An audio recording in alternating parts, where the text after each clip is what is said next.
Hello दोस्तों, आप सभी को गुड मॉर्निंग। स्वागत है आपका आज की क्लास में। आज का हमारा इम्पोर्टेंट टॉपिक होने वाला है ब्रिटिश भारत की भू राजस्व व्यवस्था। तो इसमें हम पढ़ेंगे जमींदारी व्यवस्था के बारे में, दूसरी रैयतवाड़ी व्यवस्था के बारे में और तीसरा मालवाड़ी व्यवस्था के बारे में।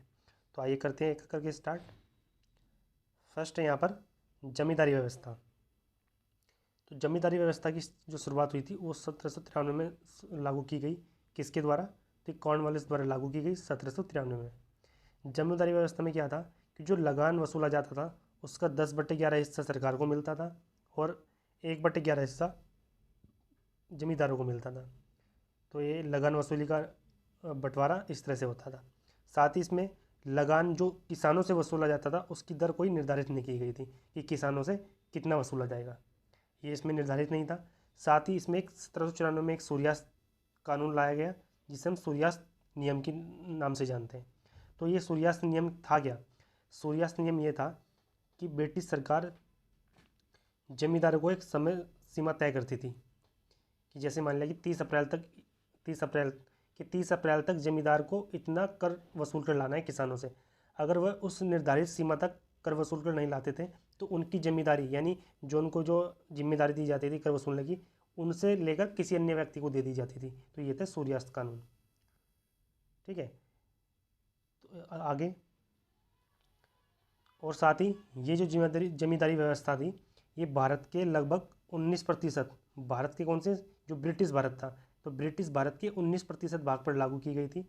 और उसमें जो आता है आपका बंगाल, बिहार, उड़ीसा, बनारस और उत्तरी कर्नाटक, ये हिस्सा आता था उस समय। ब्रिटिश भारत के 19% भूभाग पर ये लागू थी।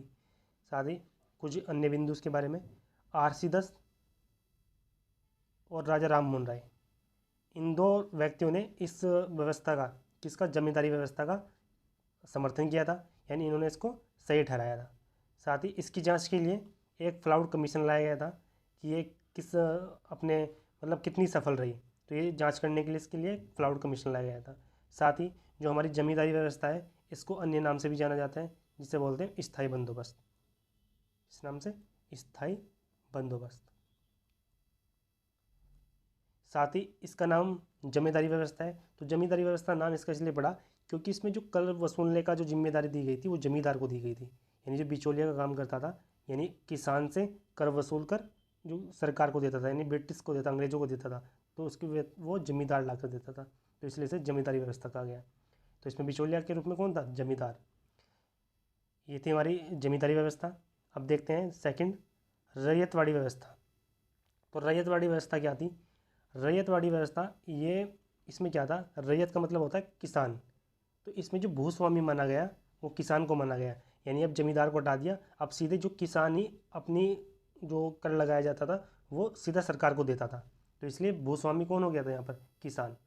क्योंकि जमींदार को यहाँ पर हटा दिया गया था, अब सीधा किसान कर की जो दर होती थी उसी के हिसाब से वो सरकार को या अंग्रेजों को जाकर देता था। इस व्यवस्था को जो लागू किया गया था, यानी इसका जो जनक माना जाता है वो माना जाता है थॉमस मुनरो। इसको थॉमस मुनरो, और दूसरे थे कैप्टन रीड या कर्नल रीड। ये दो व्यक्ति थे जिन्होंने रैयतवाड़ी व्यवस्था को लागू किया था। और ये कब लागू किया गया? तो 1792 में पहली बार कर्नल रीड द्वारा, यानी कैप्टन रीड द्वारा इसे 12 महल जिला, 12 महल जिला जो कहाँ पड़ता है? ये पड़ता है आपके उस समय के बंगाल में। तो ये 12 महल जिले में लागू की गई थी। साथ ही फिर उसके पश्चात 1820 में, कब? 1820 में इस व्यवस्था को फिर मद्रास में लागू किया गया। पहले हमने पढ़ा 1792 में कहाँ पर? 12 महल जिले में, किसके द्वारा? कर्नल रीड द्वारा। फिर उसके पश्चात 1820 में इस व्यवस्था को मद्रास में लागू किया गया। और इस जो ये रैयतवाड़ी व्यवस्था थी ये 30 वर्षों के लिए लागू की गई थी। कितने वर्षों के लिए? 30 वर्षों के लिए लागू की गई थी। साथ ही इसकी जो दर थी कर की वह 1/3 थी, यानी किसान जितना उगाएंगे उसका 1/3 हिस्सा सरकार को वो कर के रूप में देंगे। साथ ही ये व्यवस्था ब्रिटिश भारत के भूभाग के 51% हिस्से पर लागू की गई थी। कितने प्रतिशत पर? 51% हिस्से पर लागू की गई थी। तो ये था रैयतवाड़ी व्यवस्था के बारे में। थर्ड है हमारा मालवाड़ी व्यवस्था।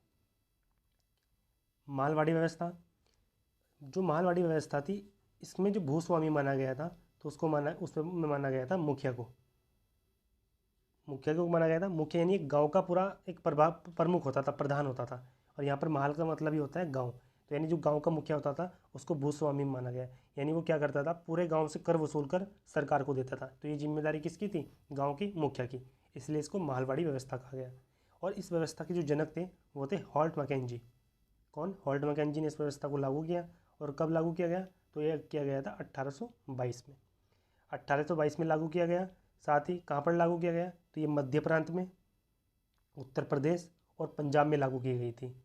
ठीक है, ये 3 स्थान थे, मध्य प्रांत, उत्तर प्रदेश और पंजाब में। और ये जो ब्रिटिश भूभाग था, यानी ब्रिटिश भारत का जो भूभाग था उसकी 30% हिस्से पर ये लागू की गई थी। तो ये थी आपकी मालवाड़ी व्यवस्था। तो हमने इसमें तीनों को पढ़ लिया, जमींदारी व्यवस्था, रैयतवाड़ी व्यवस्था, मालवाड़ी व्यवस्था। तो जैसे कि हमने पढ़ा कि जो जमींदारी व्यवस्था थी वो कितने प्रतिशत पर थी लागू, तो वो थी आपकी 19% पर। फिर पढ़े हमने रैयतवाड़ी व्यवस्था, तो ये कितने प्रतिशत भूभाग पर थी लागू, 51%। और जो अब ये लास्ट पढ़ी हमने मालवाड़ी व्यवस्था, तो ये थी 30% भूभाग पर। तो आपको ये भी ध्यान रखना है कि कितने प्रतिशत क्षेत्र पर लागू थी। साथ ही इनके जनक भी आपको याद रखने हैं, और ये कहाँ कहाँ पर लागू की गई तो ये भी याद रखना है। तो ये था आज का हमारा टॉपिक, भारतीय जो ब्रिटिश भारतीय भू राजस्व व्यवस्था थी उनके बारे में। तो मिलते हैं नेक्स्ट वीडियो में नेक्स्ट टॉपिक के साथ। तो कमेंट करके बताएं आपको ये सेशन कैसा लगा। चैनल को लाइक करें, सब्सक्राइब करें, शेयर करें।